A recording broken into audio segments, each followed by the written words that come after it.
आपने यीशु मसीह को नहीं चुना। I'm telling you, you have not chosen Jesus. कई लोग सोचते हैं अजी मैं बहुत जगह गया, ये वो शॉपिंग नहीं करी हमने। Many people think, oh, I went to many places. No, we did not do the shopping. वो कहता है तूने मुझे नहीं चुना, मैंने तुझे चुना। He says, you have not chosen me, I have chosen you. और तेरा नाम लेकर तुझे बुलाया, तुझे अपने लहू से मैंने धोया है, तुझे मैंने अपने धार्मिकता का वस्त्र दिया है, तुझे बेटा होने का अधिकार दिया है और सिंहासन में तुझे अपने साथ बिठाया है। And I have called you by your name, I have washed you with my blood, I have called you my son, and I have given you a place on my throne with me. Amen.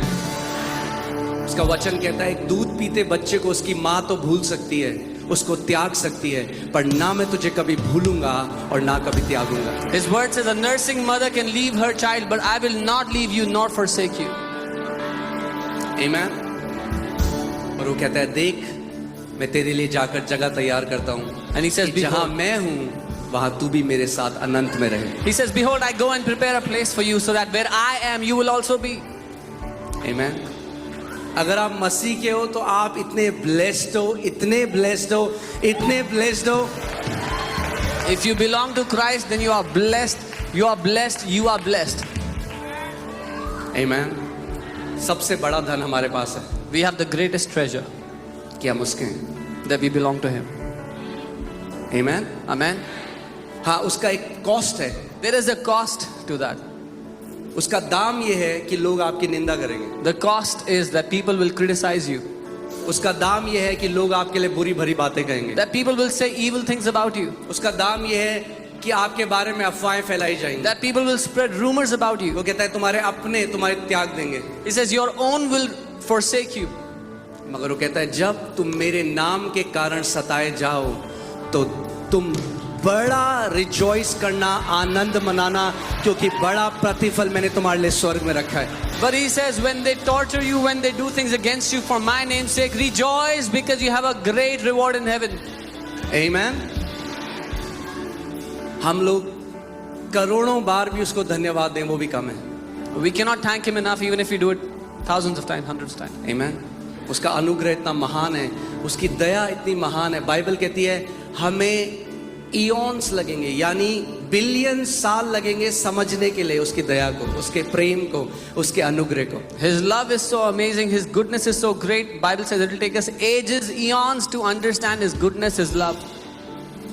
Amen. आप बैठ सकते हैं। You can be seated. आज का Sunday बहुत अलग है। This Sunday is very different. मैं आपको बताऊंगा क्यों। मैं आया था, मैंने सोचा था मैं एक सिंपल सा हीलिंग मैसेज दूंगा। I'll tell you why. Because when I came, I decided I'll give a simple healing message. जैसे मैं अपने ऑफिस में बैठा, पवित्र आत्मा ने कहा नहीं, एक जो इतने समय से मैं नहीं दे सकता था, प्रभु ने कहा आज वो देना है, अब तू दे। And when I came and sat in my office, the Holy Spirit said, no, what I could not give from so long, the Lord said, give it now. मगर अगर आप पुत्र हैं तो ही ये मैसेज समझ पाएंगे। But if you are a son, only then will you understand this message. Amen. कलीसिया के लिए अब वो समय आ गया है इस मैसेज के लिए। The time for the church for this message has come. बहुत सताव भी आएगा। There will be persecution. वो धर्मी लोग ही थे जिन्होंने यीशु मसीह को क्रूस पे चढ़ाया। क्यों चढ़ाया आप जानते हैं? क्योंकि उसने बोला मैं परमेश्वर का पुत्र हूँ। They were the righteous people that crucified Jesus. They were religious people who crucified Jesus because he said, I'm the Son of God. So मैं पवित्र आत्मा से यही बोला था कि प्रभु आप मुझे वो ताकत देना, मैं सच में ये वचन जैसा है वैसा बता सकूं आज। So I was asking the Holy Spirit to give me strength that I would be able to preach the word just as it is. So बिल्कुल भी आप, और मैं चाहता हूं इससे पहले हम वचन में जाएं, आइए आप लोग आंखें बंद करें। So before we go into the word, और एक सच्चे हृदय से परमेश्वर से बोले कि परमेश्वर अगर आप वचन को ना खोलो तो प्रभु हम नहीं समझ सकते आपके वचन को। and with a sincere heart tell the Holy Spirit, Lord, if you will not unravel the word for us, we will not be able to understand it. परमेश्वर का वचन कहता है यीशु मसीह के लिए that he opened their understanding, उसने अपने चेलों की समझ को खोल दिया कि वे वचन की गहरी बातों को समझ सके। The word says that Jesus opened the understanding of his disciples so that they could understand the deep things of the word. So आज बोलो प्रभु मैं सारे रीति रिवाज जो कुछ मैंने सुना है उसको साइड में रखता हूँ और एक छोटे बच्चे की तरह मैं आपके पास आता हूँ, पिता मुझे सिखाओ. So today, as you prepare yourself, say, Lord, I come before you like a small child, and I put away all the rituals, all the traditions I have received till now. Amen. Amen. Amen.